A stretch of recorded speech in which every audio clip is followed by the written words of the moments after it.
From Speed destroying athletes in their own sport, to Andrew Tate completely roasting Logan Paul. The dude's a bitch. Logan Paul is a bitch, and I will say that here publicly. Here are 7 times streamers humbled pro athletes. Starting off with Speed, who went head-to-head with a pro footballer during practice. The footballer was just trying to teach Speed a few tricks, but he wasn't interested in learning from him and immediately started to get aggressive. 1v1. Go on, I'll show you how to play.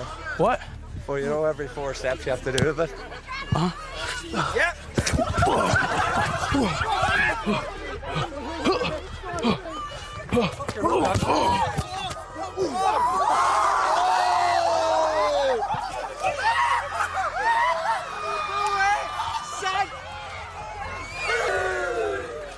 Oh my God! Oh my God! You just got put in the mix. He dropped this vape! But this wasn't the only time Speed destroyed athletes in their own sport. I'm the fastest man alive! Like this one time when Speed raced against the world's fastest man, Noah Lyles. Mark. Set.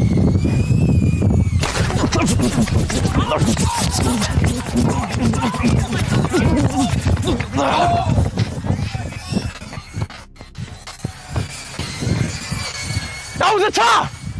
That was a tie! Despite zero formal training, Speed immediately took the lead at the start of the race. Play the video. Bro, I won that a little bit, bro. Did you? Yes. What's the video? Oh, look at that. I'm jumping. Just for fun. Leaning back. Bro, I won it. Wow. I won that, bro. I can pay for your doctor's appointment with your eye doctor. Bro, Whoa. First of all, buddy. I'm gonna go get my money. You gonna get your money? You didn't even win that. You can't take that win. Really? Even though he didn't win, just the fact that it was such a close match spooked Noah, who was surprised that Speed managed to keep up. But speaking of athletes getting humbled, let's look at a time WNBA player Lisa Leslie got humbled by Draymond Green. I have something on this, though, because it pisses me off. It started out with LeBron James asking Lisa what is something that can make the WNBA better. I mean, I just think, you know, from a salary standpoint, it'd be great for the women to be able to make more money. It's a lot of work. It's a lot of hard work. I think I saw something that said like one player that makes maybe $12 million on an NBA team cover the whole WNBA salary. Yeah, that's insane. So that's kind of like crazy. And again, we're what, 26 years young, so it's not like we're comparing ourselves to the NBA, but I do feel like the pay gap would be something that, you know, we could just take a donation around the NBA maybe. Lisa literally said that the NBA should donate money to the WNBA and reduce the pay gap, but Draymond immediately called her out on her BS. I have something on this, though, because it pisses me off. It pisses me off because I don't think there's anyone in America that supports the WNBA more than NBA players. 100%. The NBA players support the WNBA like the most. More than we probably support the fucking NBA. And it bothers me. But speaking of basketballers getting humbled, let's look at the time Speed humbled Kevin Durant while on the Impulsive podcast. Are they bots? RKO? Bro, that's tough. Yeah. Are they fake? Considering Kevin Durant is a famous NBA player, he has over 100K followers on Instagram. But then he heard how many followers Speed has. I think 15.9. 59. Right, you got said more than 59. yeah, huh? 15.9 million? Yeah. Bro, no, he's no, no, he's a phenom. No, he's crazy. Oh, I know. He's crazy. I know. How many I'm at 27. 27. But I've been come on, bro. Bro, your shit ain't turned up since you've been doing all of this shit? Wisdom and shit to the podcast and just questions. you come on. No, I have like 1.7 or something. Stay with your chest out. Millions, bro. You hit the millions. Yeah, bro. Things didn't end here, though, as Kevin got even more humbled by Speed. Bro, this video of him getting RKO'd by Randy Orton hit 150 million views in less than 24 hours. I've never seen those numbers. Insane. Ever. That's crazy. Yeah, it was crazy. Are they bots? RKO? Bro, that's tough. Yeah. Are they fake? Who are these people? 150 million people, bro. I don't know, bro. I don't know. Population. I don't know. I can't explain that. He's that guy, right? Currently, he's that guy. Potentially.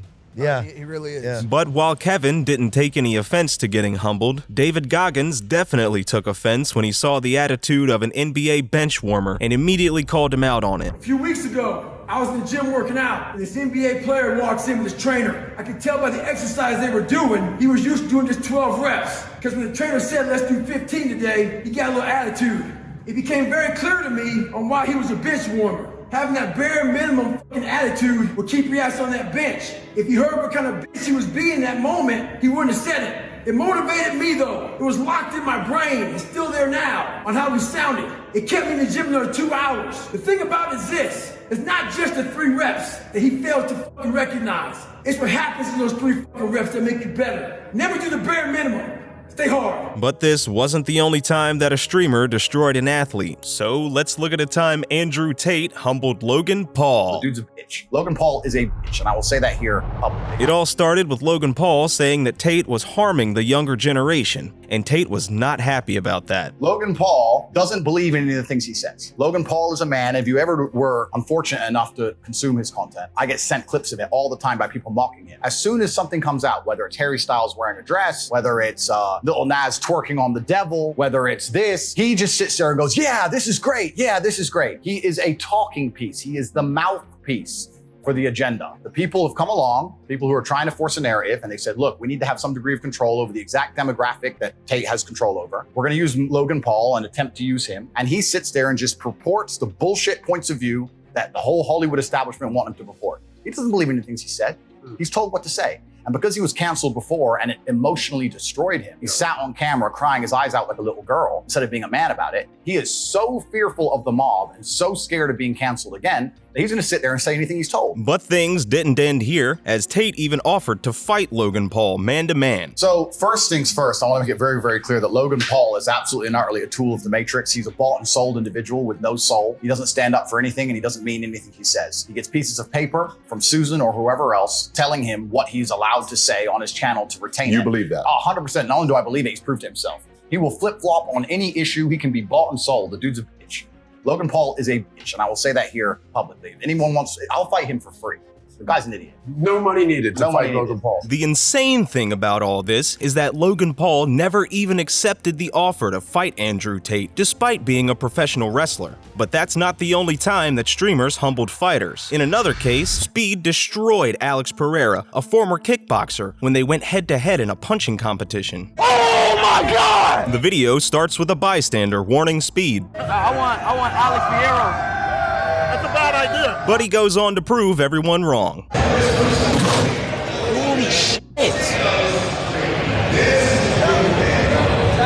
Oh my God! Let's go! That one in. Oh my God! That's 921! 921! But if you want to know what happens when streamers have to call 911, then click on the video you see on screen now.